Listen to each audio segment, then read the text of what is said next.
Hi guys, this is Steve Moss, pastor at Boulevard Christian Church. God's mission for us here at Boulevard is really simple. We help people find Jesus and we help people follow Jesus. And our teaching team hopes that this message that you're about to listen to will help you learn to grow and trust Him more than before. If it does, would you consider giving a gift to Boulevard to help us carry out the mission that God has given us? Thanks. We hope your heart is fully open to what God has for you in this message today. Good morning, Boulevard. We do not lose electricity power at our house very often for some reason, but for some reason Friday night, just as the winds begin to blow, our power went out. And so it got dark pretty quickly. Air conditioning went out, began to heat up a little bit, and worst of all, I was not able to watch the British investigation show that I had planned to watch on Friday evening, all right? Now, I would tell you that a lot of Oklahomans and some of you have probably lost your power, and some of you have lost power for like 5, 7, 10 days or whatever and been without all that stuff. And I always, when I hear that, I always have, a lot of empathy. I think, wow, that would really be difficult. And I think about the OG&E guys that go out there, trying to get stuff on. But I've always felt like that if that were to happen to me, that I would be kind of one of those guys who'd kind of step up and go, hey, we're going to do what we got to do. We're going to be thankful to the Lord. I'm just going to be patient with the OG&E guys. And when the power comes on, the power comes on. So after about 30 minutes, Friday night, I find myself really frustrated. I'm getting hot. It's dark in here. And doggone it, I'm missing my British investigative series show. What's the problem here?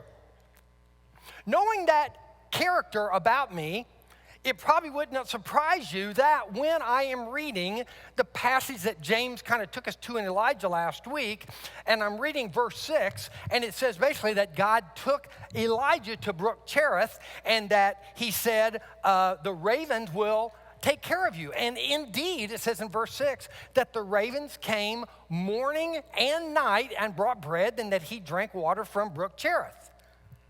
And I read verse 6, morning and night. And I thought to myself, what about lunch? What about lunch?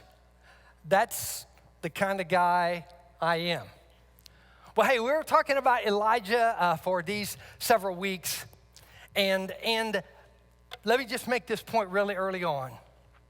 What God is doing in Elijah's life and what he does in your life, in my life on a daily basis is always getting us ready, preparing us for something else. And you found out last week that the brook Cherith, that the name Cherith actually means cutting, that it's kind of a, it means pruning in a sense, right? And that's exactly what God was doing there. He took him away, he hid him, but he had something else he was preparing Elijah for there at Brook Cherith. God's getting us ready. Let me just share this with you, that one of the most meaningful ways that you and I, if we can stop for a moment and if we can look back a little bit and begin to see some of the things that have happened in our lives and look again at them and realize maybe, hey, God was probably now, I see, getting me ready for what is happening now or what's going to happen in the future. That is a great step of spiritual growth. Matter of fact, I would even say this, that probably one of the greatest steps of spiritual growth for you and I is this, is that when in the midst of a hardship, a season of pain, a slim time, a desert time, the quicker that we are able to get past the immediate discomfort and pain and are able to see that this is God preparing us for something, even though if we don't know what it is, the quicker we can do that, I think it says that there is growth happening in our life, because most often, what do? We fixate on the unpleasantness, we fixate on the hardship, and we whine and we cry. It is doubtful A.W. Tozer said. And James shared this quote with you last week, and I just thought, man, it's so good. We just have to at least hit the pause button and look at this again. It is doubtful that God can use a man or a woman greatly till he has hurt them deeply. So, what is God getting you ready for right now? Where is there unpleasantness in your life? Where is there pain? Where is there a thinness? Where do you feel weak? How is he preparing for you? What he's preparing Elijah for is a place called Zarephath. And he will teach Elijah at Zarephath, one, I am here and I will provide enough for you. Enough. Then the word of the Lord came to him, said, arise, go to Zarephath, which belongs to Sidon, and dwell there. God knows where Elijah is. He knows where you and I are. Sometimes you and I don't know where we're at. I mean, we know where we're at, but we really don't know where we are. God knows. He knows where Elijah is. He knows where you and I are. And where Elijah is, before he goes to Zarephath, is in the middle of the desert. God has sent him there. This place called Cherith. God knows where he is, and God is with him. A guy by the name of John Ortwell is one of my favorite authors, wrote a book called God is Closer Than You Think. It's a tremendous book. And in there, Ortwell just says this, basically one of the most frequent promises that you see of God to us, his children, in the scriptures throughout. And it's really the question that you and I most want to know is, are you here? And God says often and often and often throughout the scriptures, I am here. You remember Exodus 33. Exodus 33, God has the children of Israel, and they're getting ready to go out of the wilderness into the promised land, or out into the wilderness, actually. And Moses just looks at him, Moses who is considered a very, very dear friend to God, a very deep relationship with God. And Moses looks at God and goes, listen, hey, if you're not going with me, I'm not going. I don't want to do this alone. This is too big for me. Isaiah must have had the same situation, maybe the same feeling, because in Isaiah 41:10, God says to him, fear not, for I am with you. Be not dismayed. I am your God. I will strengthen you. I will help you. I will uphold you with my righteous right hand. To be upheld by someone's right hand means what? They got to be close. They got to be close. God knows where Elijah is going, and he knows where you are going. And so, knowing that, he is either doing one or two things with us. He is either preparing a way for us and a place to go, or he is sometimes blocking your path so he can prepare you in a different way. Maybe you've made some decisions that have taken you off a wrong path, and maybe you're hitting some walls. And sometimes we bust through those walls because they're just a test of our perseverance. And sometimes we look at them and we stop for a moment and recognize, you know what? This is not God testing me. This is God blocking my path. God has Elijah at Cherith, which means the cutting away. And then he sends him to a place called Zarephath. Now, catch this. We want to believe if Cherith means a cutting away, a pruning, a hard place, we want to believe Zarephath means calm place. We want to mean Zarephath means Cancun, the beach. I make it out of the cutting place. I'm going to walk out of the desert, and man, here is the oasis. God has got something so easy ready for me. Zarephath means crucible. He goes from a cutting place to a furnace, in a sense. I was reading about this idea of a crucible and when we use it, and the writer was talking about that we take bars of metal and we heat them so much that they begin to melt. And as they melt, when the temperature reaches a particular spot, something called slag comes up through the metal and it comes to the top. And slag, he defined as useless scum that rises to the top. It is foreign matter. It is inferior to the rest of the metal. And if left in the metal, it renders whatever that metal is made into, it renders it useless for whatever purpose it has. Zarephath is intended to be a crucible, a heating place for Elijah, where there's going to be some slag come to the top and it's going to have to be wiped out so he can be used. Remember that. When you are facing whatever hardship you're in, the unpleasantness, the pain, remember, God is preparing you for something, readying you for something, a greater purpose.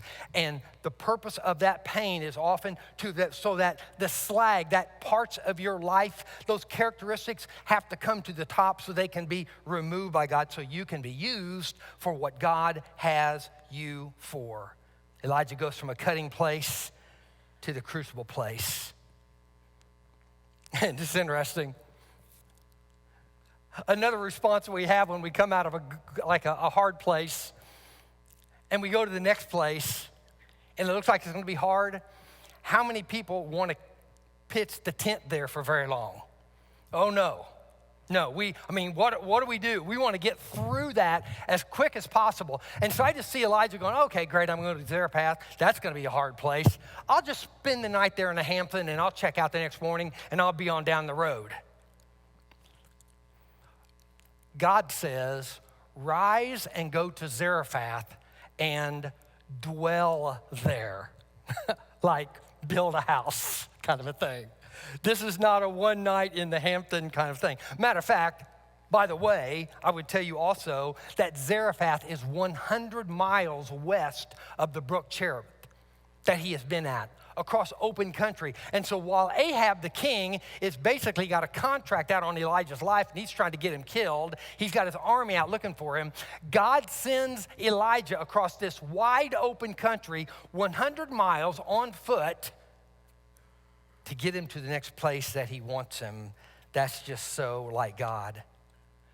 God had prepared a place and God had a plan for him. Catch this. This is so good. From the brook, the cutting place, to Zarephath. Behold, he says, I have commanded a widow there to feed you. A widow. Know anything about widows in the Bible?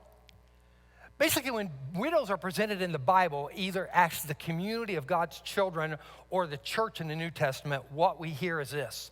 They are destitute. They have lost their husband, who was their provider for them. They have no way of providing for themselves. You are to take care of them. It's just an assumption that if you are a widow, you are going to be living with the most meager of means unless someone steps in to help you. And in this situation, he says, you go to Zarephath, and a widow is going to take care of you. Isn't that interesting? I mean, this is like a major player in the Bible. This is a guy who is God's prophet, like who is highly esteemed as this prophet. And you would think that God would say to Elijah, go to Zarephath, and there's this poor destitute widow, and I'm going to do great miracles through you, and I want you to take care of her. That's what you'd expect. But that's not what God does. Because God's desire for us is for us to realize in a humbling situation that what we have is always from him, and it will be delivered in the most unusual situations. And what he wants us to learn is that he will always be enough. He wants us to learn complete dependence on him.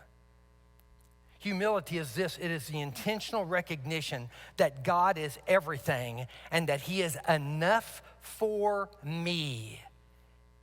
That you are and have nothing without him, but you always have enough with him. Think about that. And I think Elijah's response was probably like ours. How? How is this going to happen, and why? Why are you doing this way? But he had a lot of time to think about it, and a 100-mile walk over to Zarephath.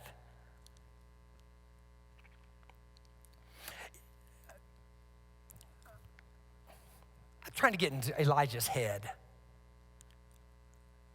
What he's thinking is he's walking this 100 miles over to Zarephath, and he's gone by Brook Cherith, and now he's walking across probably in fear of being found by Ahab's army, and he gets to Zarephath. And don't you know, let's just kind of take him off the high horse for a little bit and just think, okay, this guy probably is waiting to get into Zarephath and thinking he's going to hear the music of a band playing for him. Hey, here comes Elijah the prophet. Strike up the band, and tables of food, and somebody runs out to him and gives him a big old jug of ice water and goes, hey, we know you're thirsty. We're so glad to see you. That's how I think when I've come through a hardship, like with character and been obedient. I'm kind of expecting a parade. How about you? I want a little fuss. I want someone to say, man, you're a godly person. You are here, have this. And he gets to Zarephath. He didn't get a parade. When I was in high school, I was in this band. We called ourselves the Harvest Band. We were 17. Don't be fooled. There's deep, deep thought and philosophical meaning behind this name. You get a bunch of 17-year-old guys in high school together, play rock and roll music, we're going to get deep. Don't try to buy one of these shirts. There was only 6 made. The Harvest Band. I don't even know what that means. Somebody thought it was a good idea. So we go to this little high school down the road to play a dance in a high school gym. There were thousands of people there. About 54. So we come into this gym and we're feeling pretty good about ourselves because we got our own shirts, the Harvest Band. And we walk into this gymnasium and they were glad to see us. And we looked up, and clear across the back of the gym was this huge banner that they had made. And we're like, we are now feeling really good. Okay, we got the welcoming banner, whatever. And there it said, welcome, Harvest Band. Straight left out the R. Incredibly humbled, like, just about the time you think you're something, they spell your name wrong. And I think Elijah maybe came into Zarephath and was probably a little bit humbled because he's expecting maybe a parade or a band or whatever, or tables of food, and instead, he arose. And he went to Zarephath, and when he came to the gate of the city, behold, a widow was there gathering sticks. No band, no parade, no tables of food, a widow gathering sticks. This was God's plan for his sustenance, his provision. And I would say it was improbable. Now, you got to make some translation to your own life here. When you are expecting God to do something to really make sure that you feel well taken care of and secure, and you get there and you go, what? A widow picking up sticks? How's this going to happen? It gets better. Listen to this exchange. And he called to her and said, bring me a little water in a vessel that I may drink. And as she was going to bring it, he called to her and said, bring me a morsel of bread in your hand. And she said, as the Lord your God lives, I have nothing baked, only a handful of flour in a jar and a little oil in a jug. And now I am gathering a couple of sticks that I may go in and prepare it for myself and my son, that we may eat it and what? Die. Folks, they're not even talking about a meal that will sustain them to the next thing, so that we may eat it and die. That's all she had. Do we get this? Folks, this is the very first Last Supper in the Bible. And if you listen closely, you can hear Elijah singing.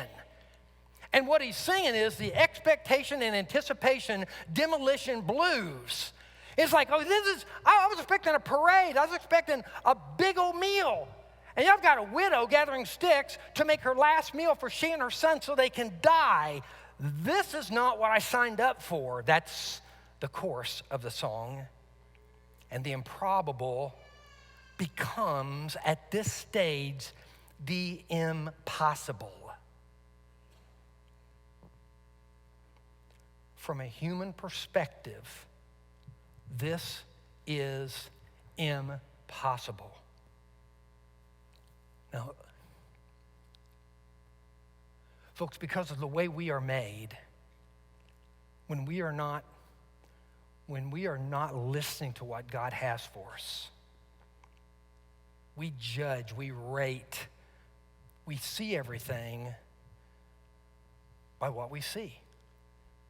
Is this possible? I'm going to see what I see makes it possible or not. What I can touch, what I can hear. That's how we judge whether something is impossible or possible, because that's the way that we are. Maybe you're there right now.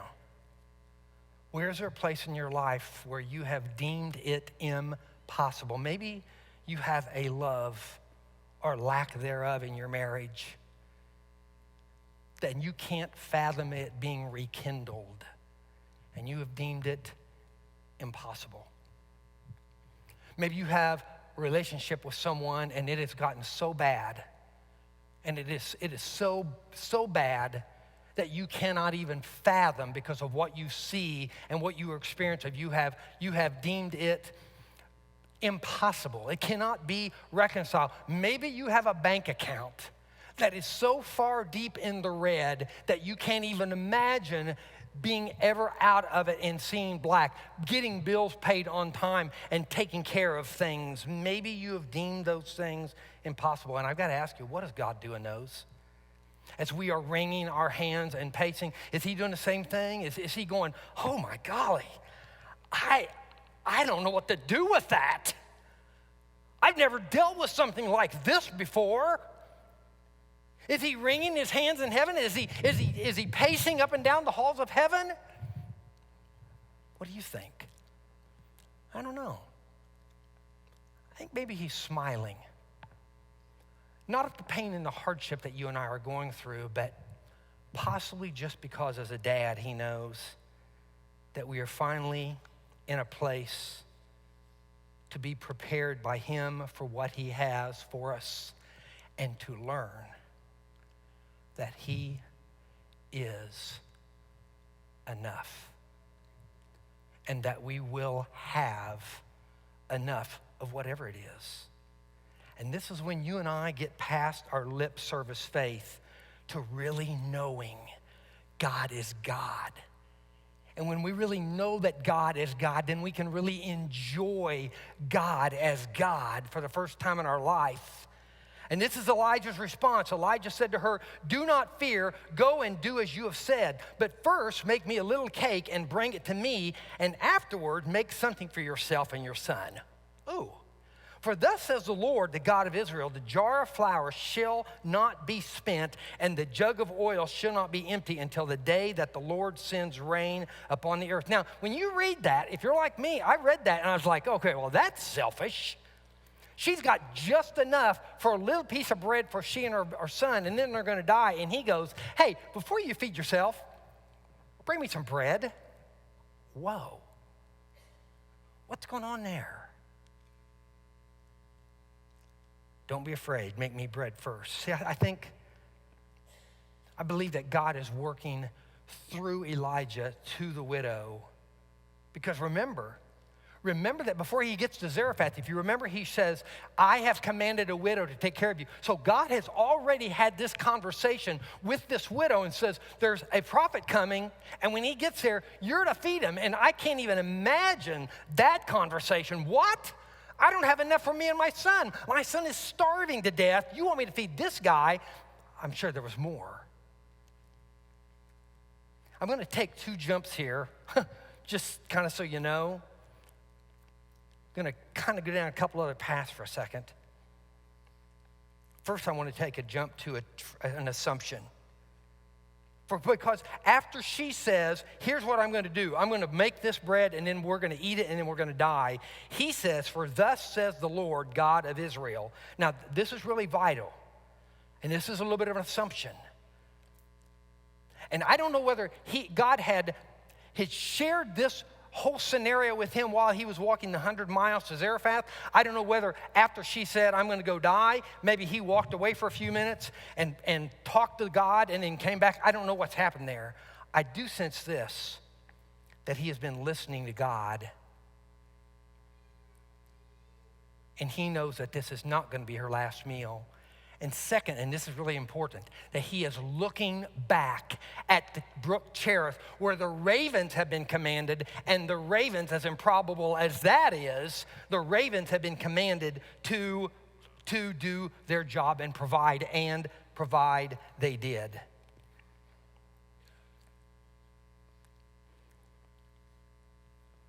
Do we have our raven picture?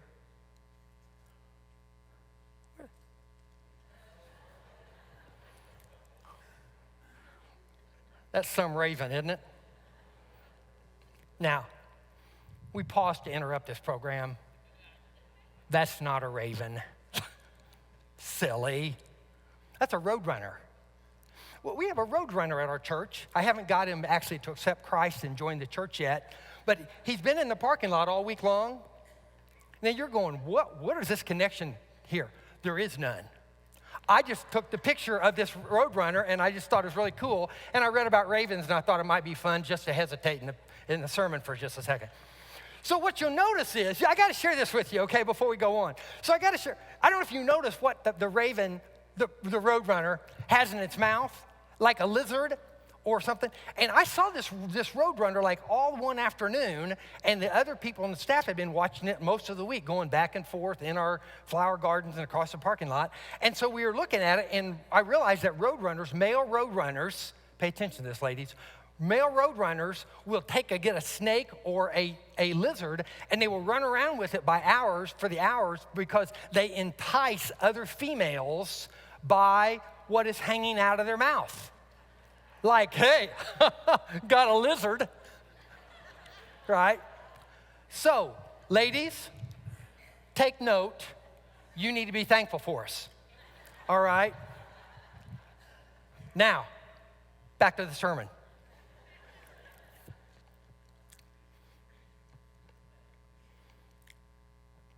Elijah's listening, and Elijah's looking back.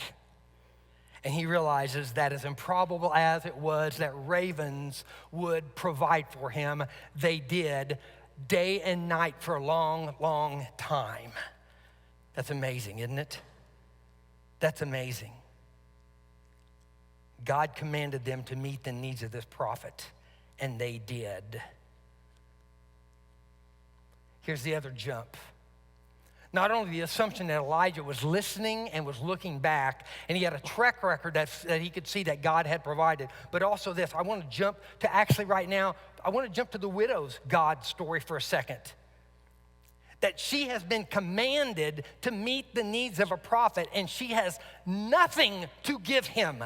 Nothing. There is, let's say this, no possible way. We got to camp here for a second. Sometimes we get in situations, whether it's financially or in a relationship or a marriage or whatever it is, we get in situations where it's slim. There's not much left. We get in situations where it's scarce, and we can't even fathom doing what God has called us to do. To give? I don't have anything to give. This is not slim. This is not scarce. This is starvation. They are going to take one last meal, and then they are going to die. Can you feel that tension? We talked about what we see and how we judge whether something is impossible or not, and we do it by what we see and what we can touch. And what this mama is seeing is a little bit of oil and a little bit of flour. And what this mama is hearing is this. Catch this. Mama, I am hungry. I am hungry, Mama. Feed me, Mama. And in the midst of what she sees and what she hears, that impossible situation, God says, feed the prophet. Meet his needs. Folks, listen, the root of our fear is most often in what we see and in what we hear and what we foresee in the what ifs. And Elijah looks at her because he has listened to God and says, for thus says the Lord, the God of Israel, the jar of flour shall not be spent and the jug of oil shall not be empty until the day that the Lord sends rain upon the earth. There was a need, not just physical food. There was a need to give food to the prophet so he could have the strength, so he could preach the message of God. There was a command, feed him. There was an impossible situation, and there was the promise of God, there will always be flour and oil in your container. Do you believe that? There will always be flour and oil. That's where she was, and that's where God had met her in the kitchen. And we felt that tension before, haven't we? We may be feeling it right now. A need and a command to meet that need, and the impossibility of sensing that we can meet it, and God's promise of what he will do if we will only step forward in obedience. And she went in, and she did as Elijah said. Crazy.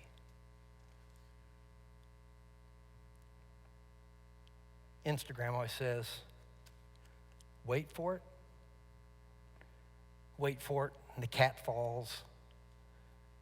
Wait for it, and somebody runs into a wall. Wait for it, something crazy happens. There's a wait for it here, but it's so much bigger than cats falling and people running into walls. She did what Elijah said, and she and he and her household ate for many days. Do you get that?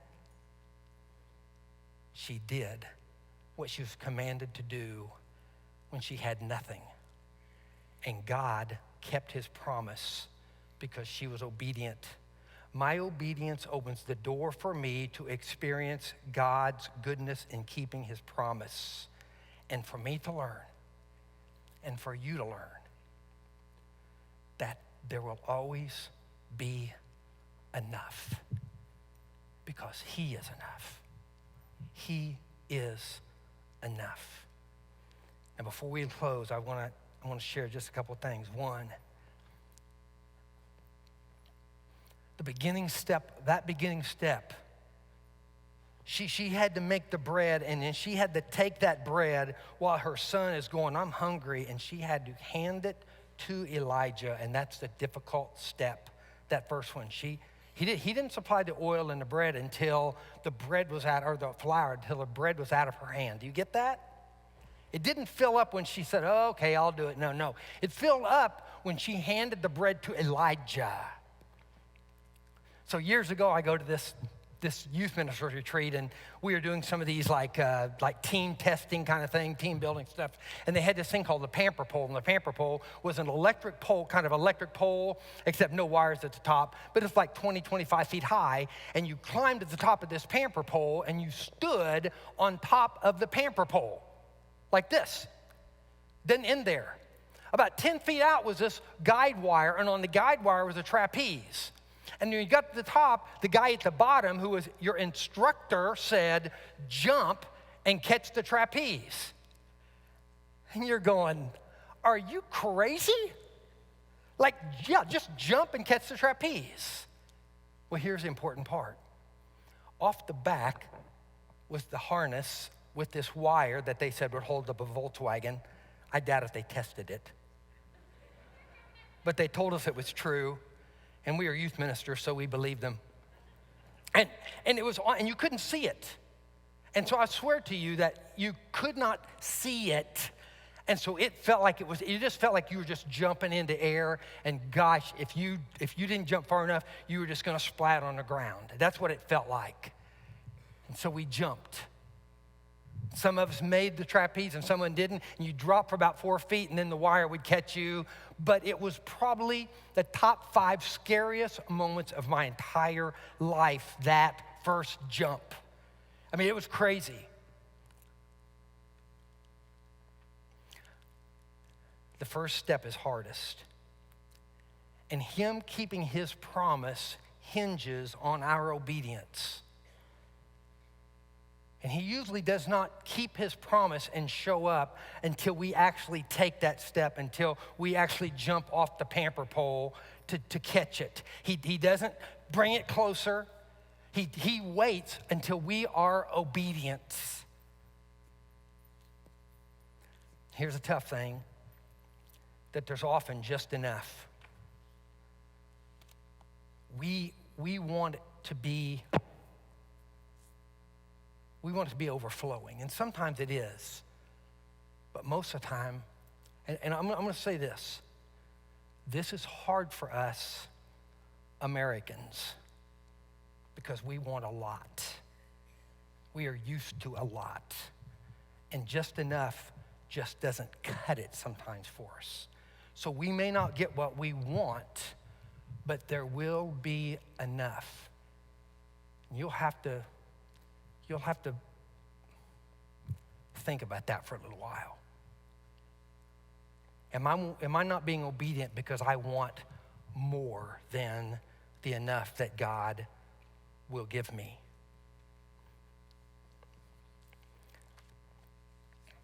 He is enough.